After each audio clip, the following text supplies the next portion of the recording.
बंदो गुरुपद कंजे कृपा सिंधु नर रूप हरि महामोह तुम पुंज मोटर चले जासु बचने रवि कर निकर देखियो ना धन्य धन्य सत्य गुरो सुखदा महिमा कही न जाए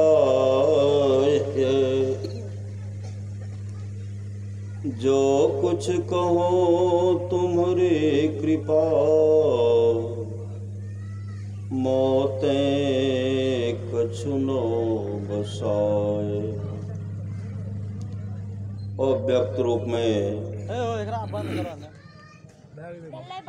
प्रातः स्मरणीय अनंत श्री विभूषित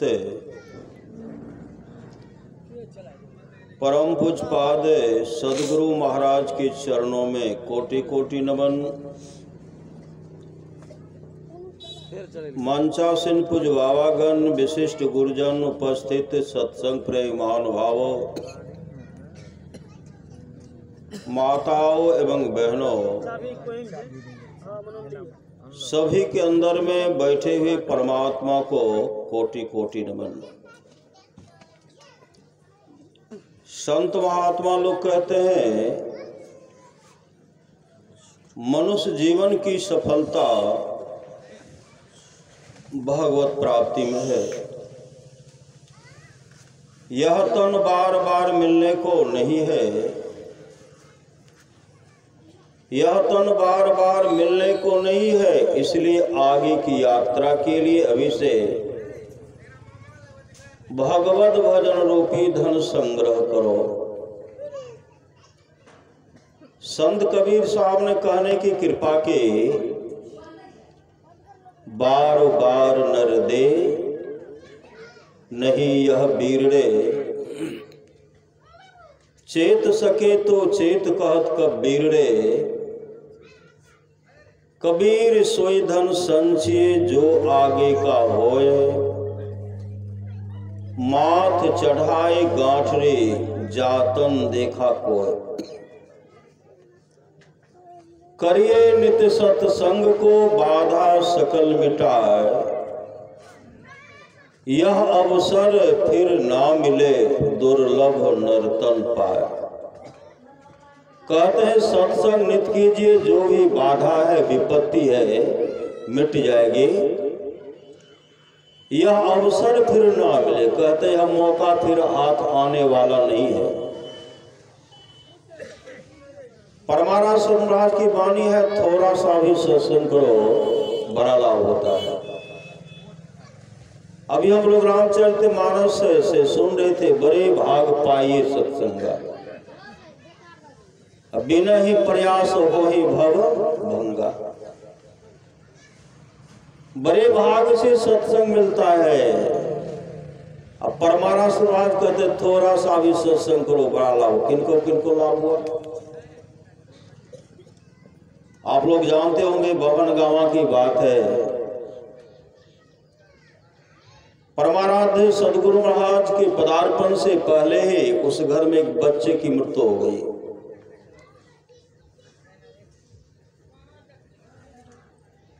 बच्चे को घर से बाहर भी नहीं कर पाए।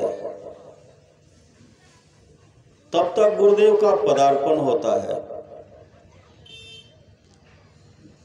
जिस घर में बच्चे की मृत्यु हुई थी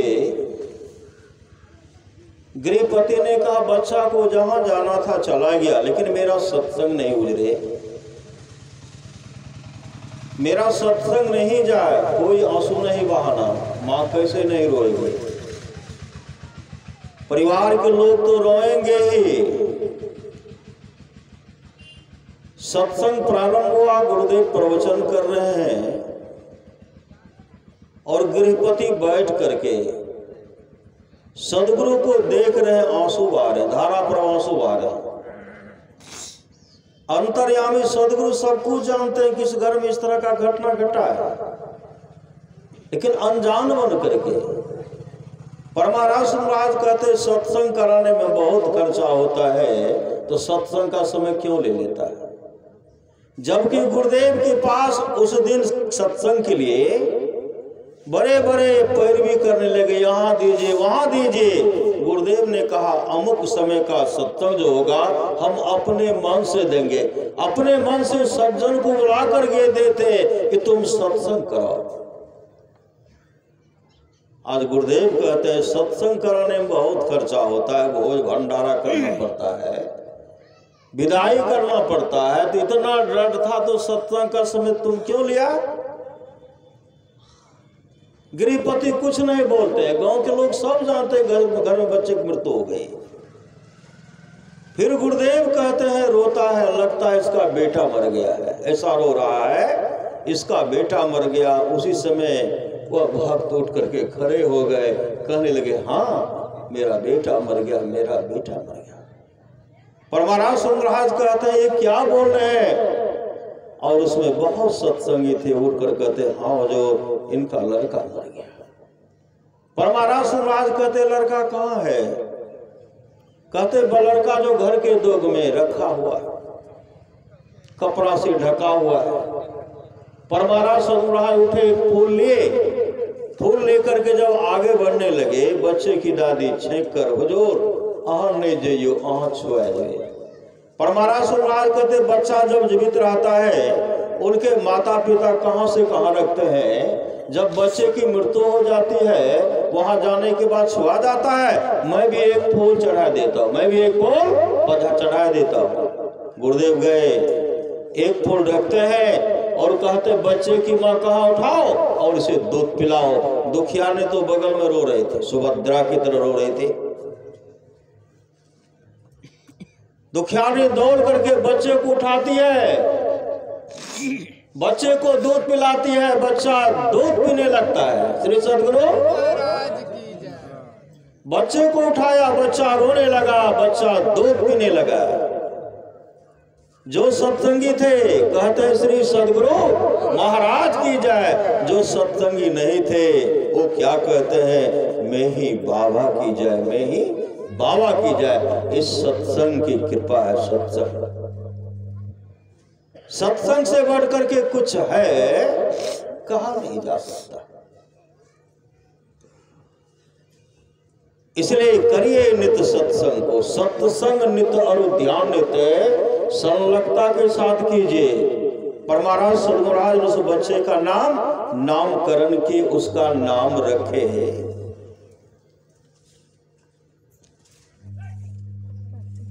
उनका नामकरण के बाद में उनका इतना ख्याति फैला है।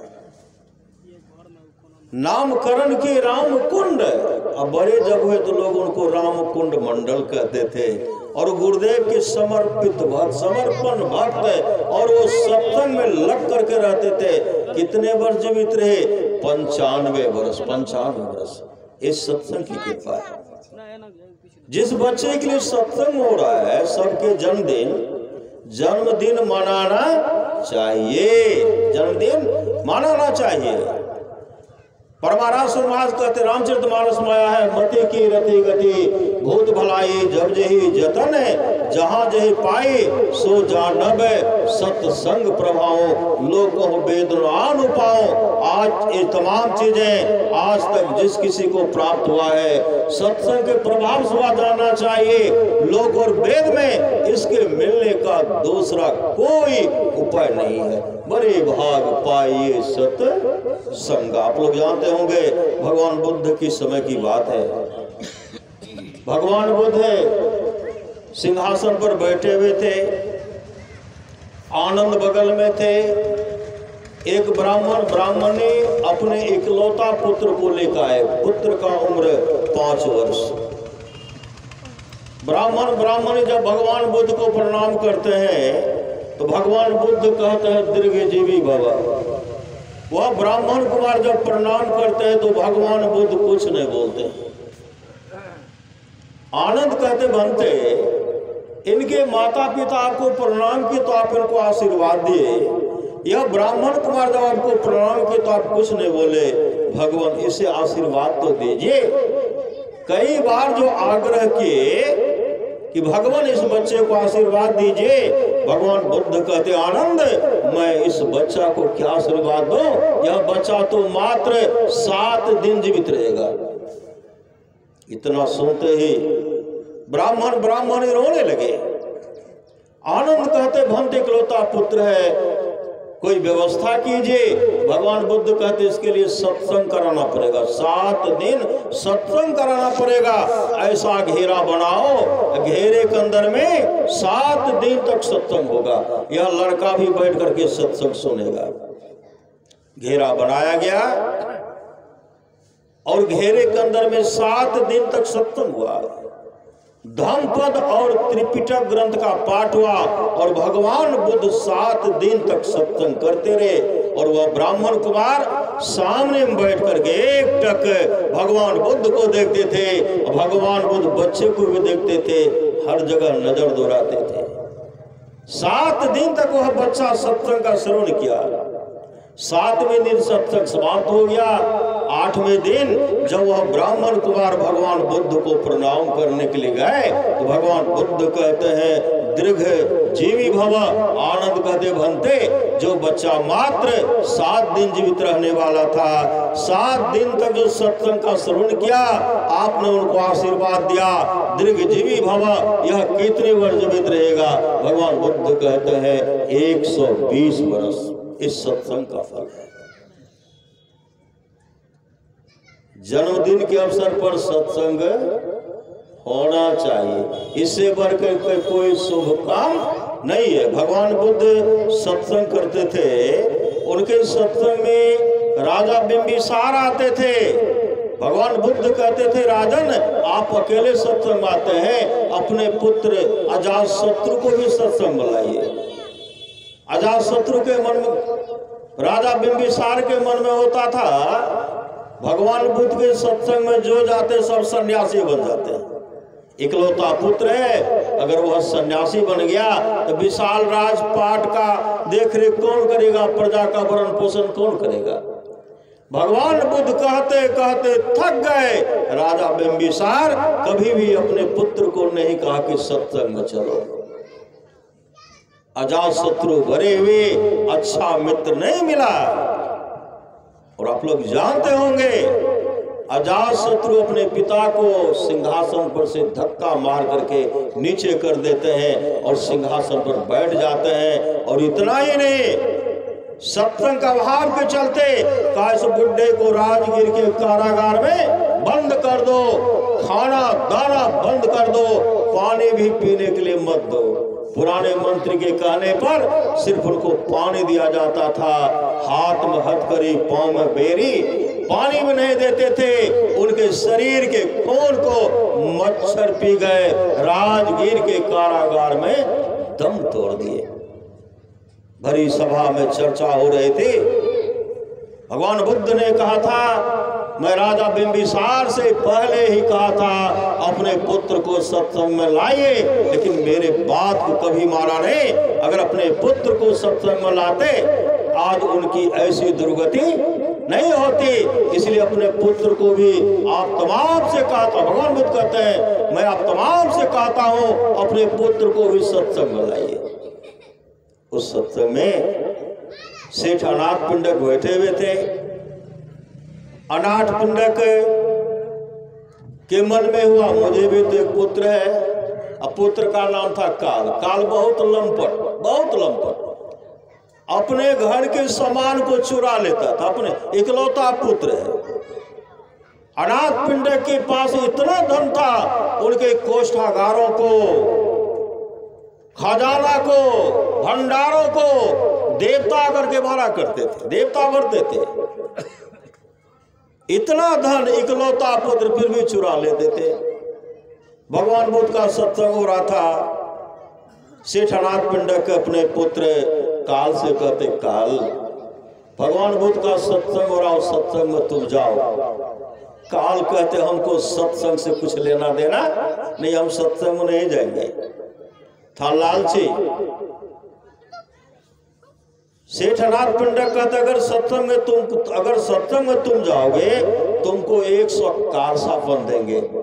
100 कारसापन का नाम सुनते कहते 100 दीजिएगा। कहाँ का तब तो जाऊंगा, पहले हमको 100 कारसापन दे दीजिए। 100 कारसापन लिए अब तब सत्संग गए। तो कहाँ बैठे? पीछे में बैठे, अब खुट्टा का सहारा लिए, प्रवचन हो रहा, गहरी नींद में सो गए। फिर नींद टूटी, उठ करके कई गांव चले गए। भ्रमण करते करते दूसरे दिन घर आए। सेठनाथ पिंडक कहते हैं कल भगवान बुद्ध का क्या सब प्रवचन हुआ सुना तो। काल क्या कहते, आप प्रवचन सुनने के लिए कहे थे, कहा आप तो कहे कि सत्संग में जाओ।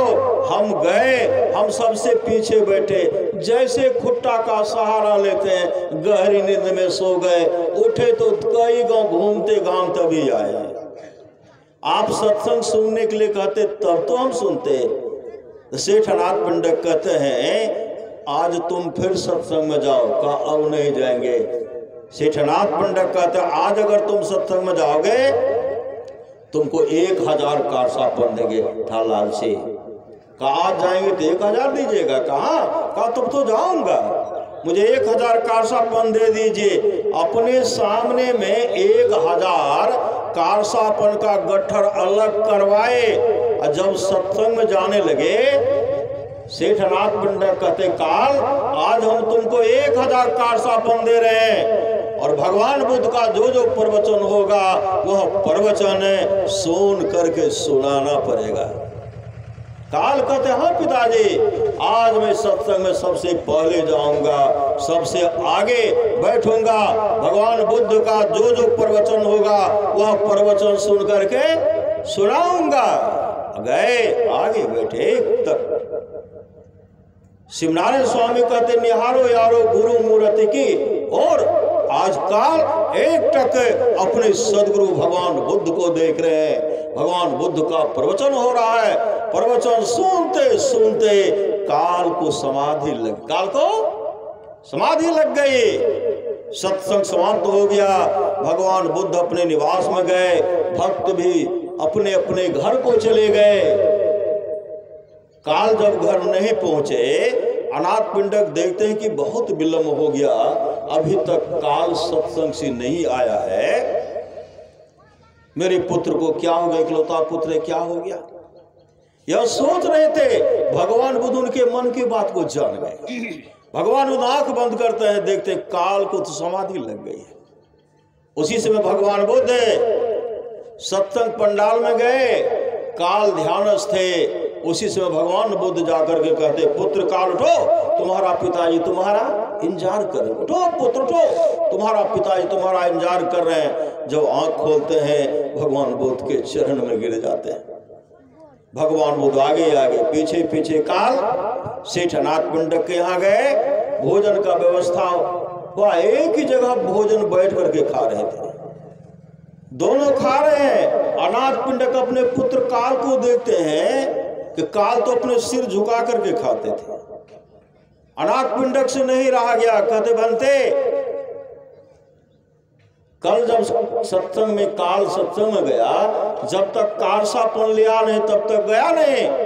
आज तो लेना दूर, आज 1000 कारसापन का गट्ठर बंधा हुआ है, लेना तो दूर रहा, देखता तक भी नहीं है। आज मेरे पुत्र काल को क्या हो गया, भंते मेरे पुत्र काल को ठीक कर दीजिए। उसी समय भगवान बुद्ध कहते शेर जी, आज आपके पुत्र काल को उस सुख की प्राप्ति हो गई है जिस सुख के सामने तीनों लोक की संपदा जो है तुच्छ है। सम्राट के पद से भी आगे का सुख, इंद्रलोक के सुख से भी आगे का सुख है, और ब्रह्मलोक के सुख से भी आगे का सुख है। आपके पुत्र काल को प्राप्त हो गया है। काल जब अपने पिता को देखते हैं, आंख खोल करके देखते हैं, तो काल का मुखाकृति, मुखमंडल चमक रहा था। काल अपने आत्म स्वरूप का दर्शन कर लिए थे। काल निर्वाण के समीप हो गए थे। काल मोक्ष धाम को पहुंच गए थे। इस सत्संग का फल है। इसलिए पर महाराज महाराज कहते हैं नित्य प्रति सत्संग कर ले प्यारा, तेरा कार सरे सारा, सार कार्य को निर्णय करके धन चेतन धारा पिंड के पारा, दसम द्वारे का ज्योति जग जावे, अति सुख पावे, शब्द सहारे का लख बिंदु नाद तहाँ त्रय बंदे के, सुनो सुनो में ही ब्रह्मनाद का धरो सहारा, आपन तने में ही ऐन महल पट बंद के, चलो सुख मने घाटी हो, दृष्टि डोर अस्थिर रहे, तमे बिचही में फाटी हो, खोले आसमान के टूटे भ्रमे टाटी हो, ज्योति मंडल धस धाय के निर्खत बैराटी हो, धुर धुन गही लही परम पद बंधन लेहु काटी हो, संतन के रिया राज रही, देख भरम से पाटी हो, मैं ही देवी साहब दया दिन्ही भ्रमे काटी हो। श्री सत्संग की बहुत बड़ी आवश्यकता है। अमर मुनि का उपदेश है, 100 काम को छोड़ करके स्नान करना चाहिए, 1000 काम को छोड़ करके भोजन करना चाहिए, लाख काम को छोड़ करके सत्संग करना चाहिए, करोड़ों काम को छोड़ करके अपने जीवन के भागदौड़ को सदगुरु के हवाले करना चाहिए।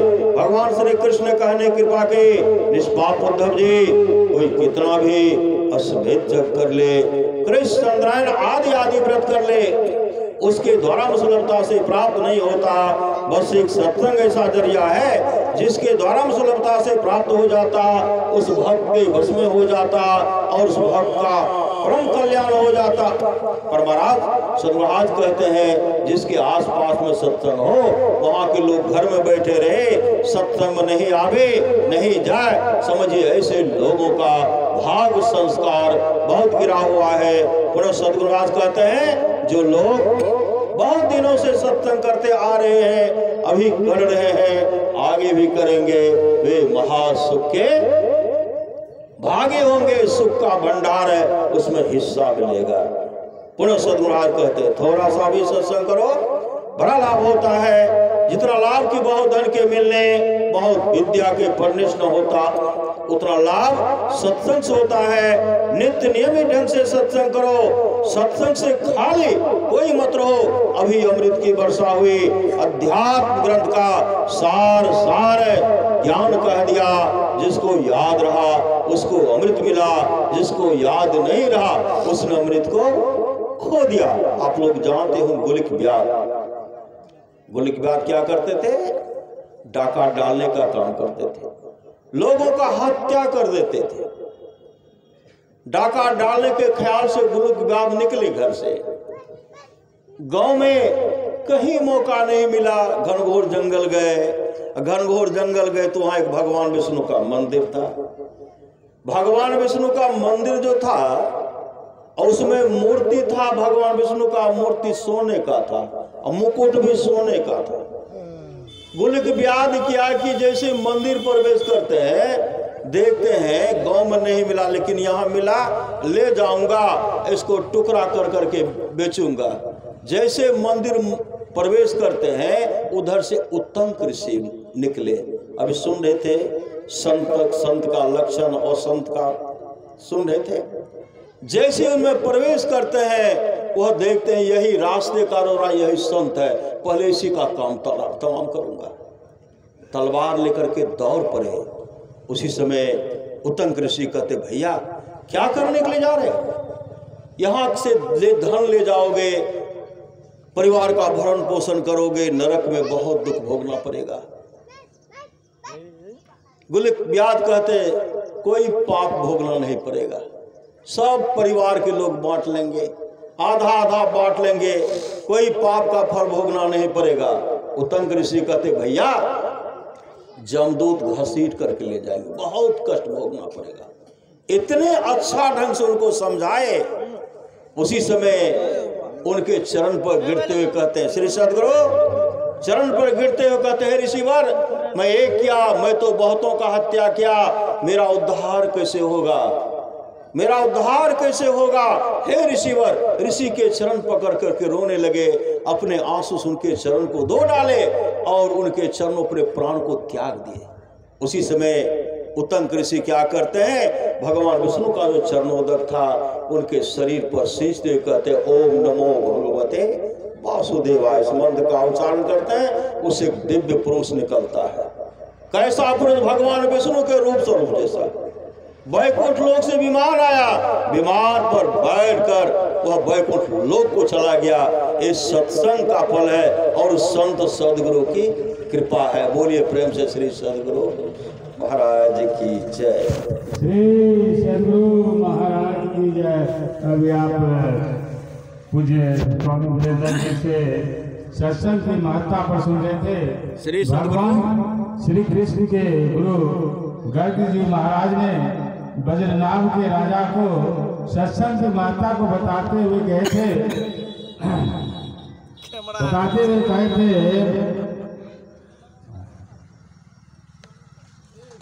गंगा पापम शशि तापम दैन्यं कल्प तरुहरे पापम तापम च दैन्यं सद्य समागम। गंगा पाप का, चंद्रमा ताप का और कल्प दरिद्रता का अपहरण करता है, परंतु सत्संग पाप ताप और दरिद्रता तीनों का अपहरण कर लेता है। बोलिए प्रेम से श्री सतगुरु महाराज की जय। अब अपने आसन पर आसीन हमारे पूज्य त्रिवेदी बाबा हैं, मैं उनसे निवेदन करता हूँ वे अपने मुखारबिंद से हम लोगों को लाभान्वित करने की कृपा करेंगे। बोलिए प्रेम से श्री सतगुरु महाराज की जय। समझिए अब पूज्य त्रिवेदी बाबा के पास माइक दीजिए। बोलिए प्रेम से श्री सतगुरु महाराज की जय। जय गुरु पूज्य स्वामी त्रिवेदी बाबा।